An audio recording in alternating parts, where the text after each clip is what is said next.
welcome to CEC Gurukul lecture in continuation with the series on sociology of work.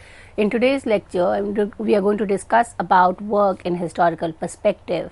The objective of the lecture is to trace the idea of work or how has work emerged in the history, or how do we differentiate between the primitive society or the earliest mode of work, which was in terms of hunting gathering, and then we see a shift as people kind of started having more in terms of kind of population increase. There was a kind of a climate change, and they kind of stopped being nomadic. They started wanting to be settled, and sedentary agriculture started.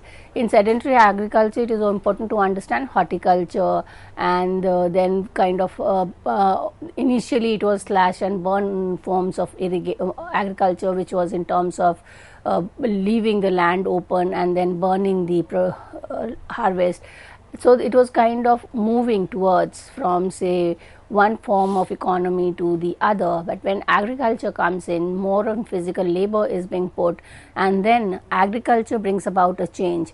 A portion of the good that was being produced was then taken in the market for exchange, and so the market economy or the monetary economy comes in, and this kind of increases the prosperity of people, the health improves, the population increases, so people starts moving towards towns and cities, and urbanization of the process where we knew that the larger population kind of migrated from rural areas in urban started off, and with urbanization, industrialization, a large amount of transformation in work relations happened. So we need to understand this in an historical perspective. As kind of increase the population and climate change, people started kind of settling in agriculture. So agriculture in pre-industrial society led to the emergence of cities and urban life. So in sociology, especially industrial sociology, most of the time we make a distinction between pre-industrial, industrial and post-industrial. So it's a kind of evolutionary way in which the transformation or social change is kind of understood. Pre-industrial society, gathering, hunting, agriculture, horticulture, all societies that had subsistence economy, much of the product was consumed, but the consumption was not conspicuous in the sense that it was kind of a controlled consumption. Material needs were basic survival needs. Leisure activities were limited. But as we move from pre-industrial to industrial, that is post-industrial revolution, with the emergence of factories and more manufacturing, the society kind of started giving more importance to consumption, and consumption beyond the material subsistence. There is also consumption in the sense of say automobiles, in communication, in terms of many other facts. More material consumption increased. So urbanization also at the same time stimulated warfare, because when there was different towns and cities which emerged, it increased the opportunity to plunder. So it kind of brings about differentiation. So resources were limited, and they were kind of demand was more. So the people started plundering, or people started kind of indulging in non-ethical behavior in order to acquire the process. So warfare became the key concern, and another product of agricultural revolution was in terms of the state. So when there was more warfare and no more of plunder, there was a need for an organization or an institution that would control this, regulate the plunder and warfare, and that is where the nation state comes in. And with nation state, because it was kind of based on rules and regulations, the bureaucracy emerged.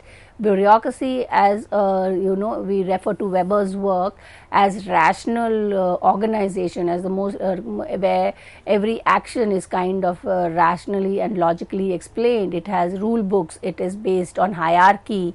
So this nation state and bureaucracy kind of is symbolic of the emergence of industrialized urbanized society. What also emerged when we look into agriculture, so we had gathering and hunting society, and then which was kind of only concerned about gathering and hunting plants and animals. Then we have agriculture, where people started producing their own crops. Now when people started their own crops, there was also the emergence of artisan work. Now, artisan was small scale activity. Where generally some of the families, they kind of started indulging in certain kind of making products like pottery, wood weaving. So, number of groups which were kind of more concerned about certain occupation, namely the potters, smiths, spinners, weavers. These were specialized artisans which emerged along with the increase in agricultural activity.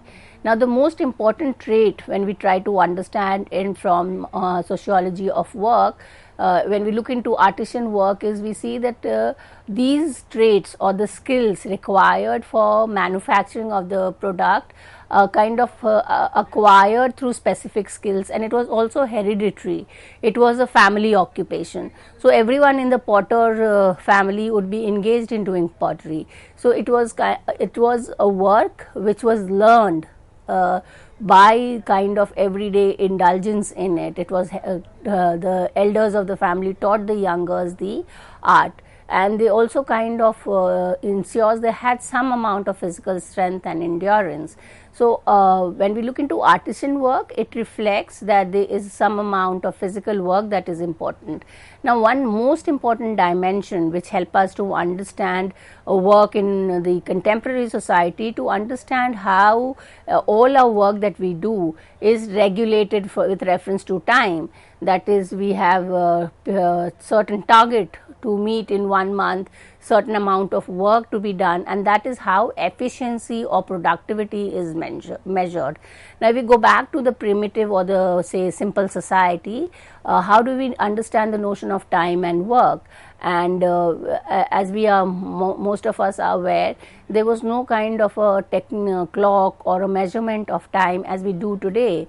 Most of the people in the earlier simple society, they were aware of passing of time, and the kind of activities was geared according to the periods of time. But this, if we look into the gatherers and hunting society, much of the sense or the idea of time was linked to nature. It was the seasonal cycle of plants and animals that human being got sense of time, or that is how they regulated their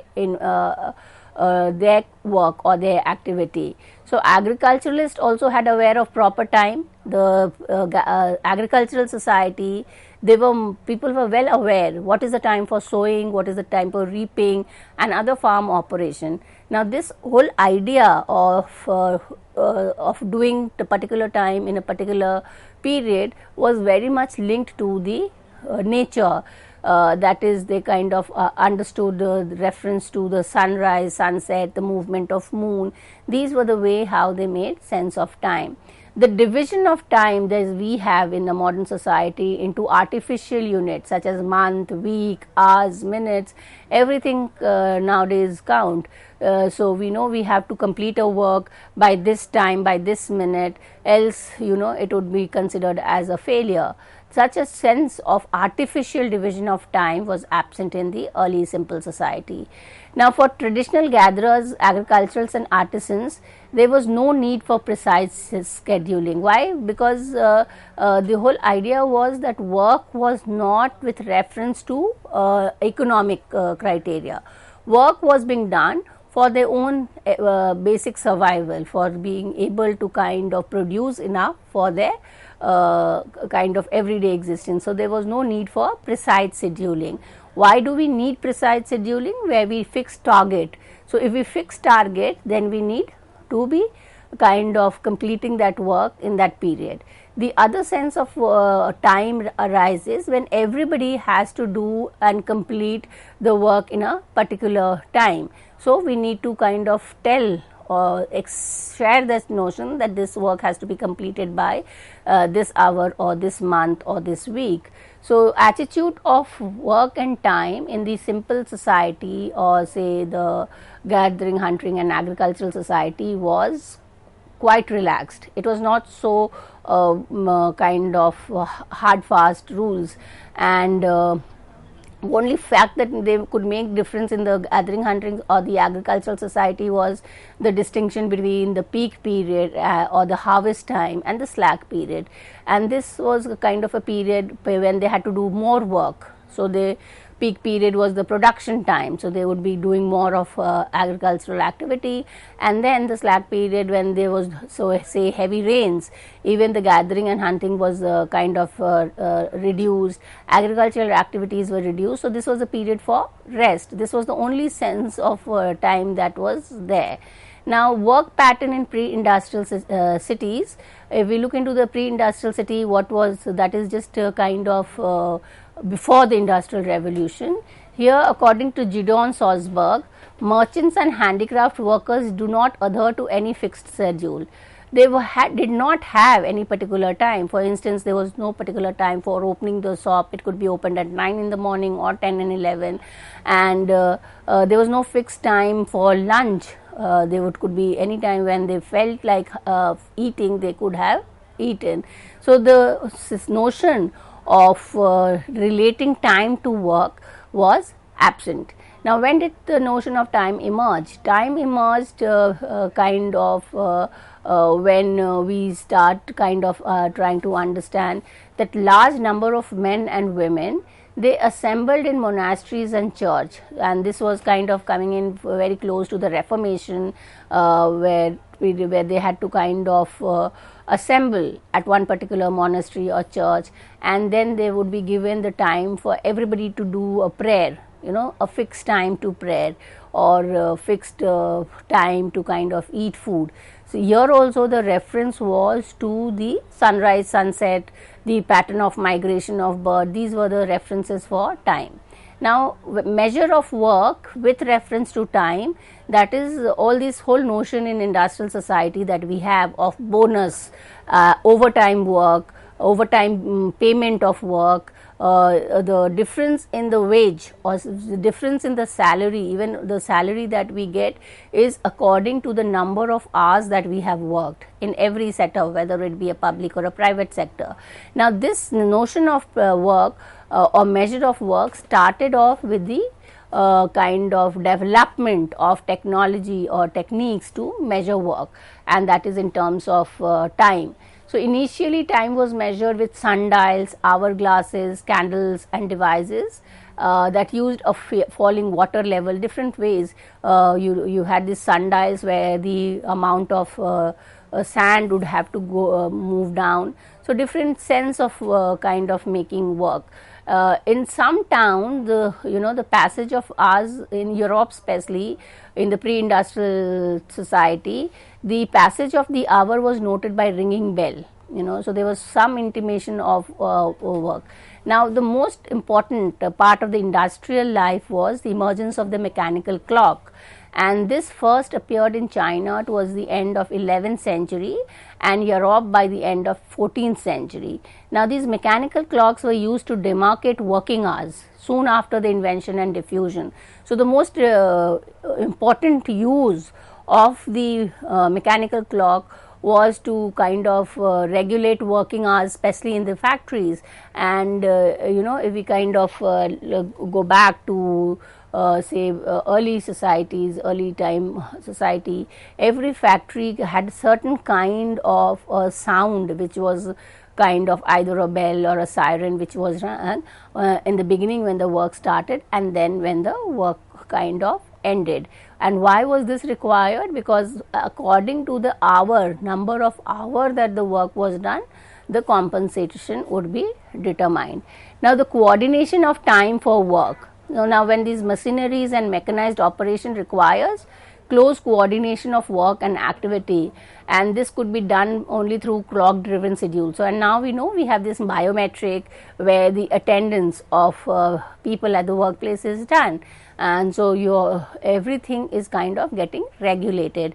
So, in some offices, even if the employee is late by 5 to 10 minutes, it is noted in the biometric machine, and then it goes on in terms of determining not only the salary but also the promotion aspect, and also kind of tells us about the efficiency of the worker. If it is one is on time and leaves work on time, then one is considered as a punctual worker, and it goes on in terms of kind of determining the commitment of the person to the work. So, work environment is governed by relentless passage of hours, minutes and seconds. All this division of hours, even month, years, kind of come in order to ensure that the work that we do is coordinated. There is a level of coordination among the workers. And what really happens is that what happened when this notion of time becomes so important, that there then becomes a kind of a marked difference between a committed worker and a person who is wasted. So, time becomes a commodity. Time becomes something which is not to be wasted. So, in a capitalist society or an advanced industrial society, you are not supposed to waste time, and you are going to spend it wisely. You are not going to spend unwisely. And this also kind of is linked to the Reformation, where we know that this idea of time as money comes in. Where we look into the Protestant ethic, it is mentioned that time is money. The more you indulge in productive activity, the more economically affluent you will become. So, time also kind of looks into the entire accumulation of wealth. So, this is how the kind of a distinction starts coming into the workplace between the worker who is committed, is doing his work, and another who is wasting his time. So, this also is an indication of the employer-employee relation. Now, when we look into the organization of work and again do a comparison with the early society to the present modern industrial society, we see in the hunting gathering society, or we say it as gathering hunting society, there was no need for organizing any activity. Why? Because the range of task was small, and there was not much day-to-day variation. It was the same kind of activity that every member had to do. There was no specialization, there was no skill required. It was something which was learned as you grew up. You learned as being a member of the family. So, the range of the task is small. There is no much difference between the work that you do today and the next day. So, no organization was required. And specialization and division of labor, as I already said in the first half of the lecture, these work that was ascribed to a person was not on any kind of attributes, but was on the ascribed status, and gender was the ascriptive status of work. So, those who were the men were doing hunting and women were doing gathering food. So, why was gathering considered to be a feminine work?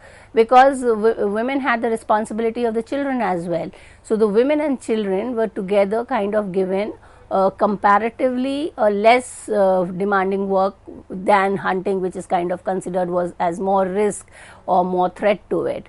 Now, when we try to understand work organization, here it is very important to understand family, because earlier primitive society, the economy was family based, or what work was, and then when we talk about ascriptive status, so ascriptive status is a status which one is born into it, and family is the first ascriptive status that we acquire. And since the fact that there was kind of work within the family, it becomes important to understand family as an institution. When we look into the modern society, there is an inconsistency, because if we kind of do family based work, then it is kind of considered as individual economic opportunity. So, there is a lot of family based business. We have lot of families which are business oriented, and the entire family is engaged in the same family. So, that is kind of seen as positive. But when we look into the use of family for, say, acquiring any job or for acquiring any concession in the market, then it is kind of seen as unethical. Then it is seen as nepotism, that is using your influence of the family to get your work done. So, that is the inconsistency in modern family. In the earlier primitive society, there was no distinction between family and work unit. So, in the pre-industrial society, family was the unit of production. Work was being done in the family, and who were the co-worker? It was members of the same family. So, there was no distinction between family and work. The family and the enterprise coincided. So, what was the enterprise? It was the family. What is again a gendered dimension here is that the head of the family was the head of the enterprise, and who was the head of the family? It was the oldest male member. So, there is a kind of a patrilineal, patriarchal dimension here, that the head of both the family and the enterprise was men. When we look into family in modern society, no, we cannot kind of consider it as self-sufficient. There is no kind of the unit of production has shifted from family to factory. So, in pre-industrial, production was in family. In the industrial society, production started taking place in the factory. So, there is a distinction between private or domestic work and the public work. So, the work which is done in the family is considered as domestic. Who are doing the work in the family? It is the women. And what is the distinction? The work in the family is kind of unpaid. It is not to be considered as work. Whereas work which is being done in the factory and other places are being done by men, and it is work in the pure economic sense, because it has a compensation. Whatever work you do, you will be paid for it. The other importance of family in modern society is that necessities and luxuries are not made at home. We purchase it. So, we become consumers of necessities and luxuries. So, this was not there in the pre-industrial society, and many of the work which was earlier being done in family is now being outsourced to the market, and so and that will be considered as paid work. So, this is kind of an understanding. Another ascriptive status that was talked about was in terms of slavery. And this is also very important in terms of understanding. Slavery was it was kind of considered as found in pre-industrial society, and it emerged in Eastern Europe. So, the term slave is predominantly coming in from Europe. Slavery was a source of labor in Mesopotamia, Egyptian society, and was the foundation of large portion of economic life in ancient work. It continued to be continued in the medieval Europe, as there was nothing in Christianity to discourage it. But later on, it was kind of from Christianity, Christian missionaries who kind of fought for the slavery, and it was kind of eradicated. So, after slavery, serfdom comes in. By Middle Ages, it was slavery was replaced by serfdom, and this was unfree labor. You worked on the kind of on your land, but then your labor was sold. So, along with the land, even the labor was being sold to the new owner. So, there are other forms of ascriptive status like caste. As we know in Indian society, caste is an ascriptive society, and it is linked to the occupation that we do. So, caste is basically an occupational division of labor. But the fourth form of ascriptive status, which we try to understand with reference to work, is guild. And guild is a group of skilled workers performing a particular task or producing a particular product within the confines of a single town or city. So, guild membership had increased, say, in European countries in the Middle Ages, and it kind of served as charitable work. But then say towards the again moving in towards industrial revolution, they kind of began to wane away, and it had both kind of a lot of legislations were passed to bring an end to guild services, and the growth of commerce and size of market kind of brought an end to it. So, we have kind of in this lecture we have covered the changes in the world work, starting from the most earliest form of work to say the current capitalist mode of production, and we see how the notion of time, family, work organization has undergone change. And so, in order to get an idea of an historical approach to work, the reference for this lecture is Rudy Volti, his work which was published in 2011, and the name of the book is An Introduction to Sociology, Work and Occupation, published by Pitzer College, USA. Reading this book will help us get a sense of this historical approach to work. With this, I come to an end to today's lecture. Thank you.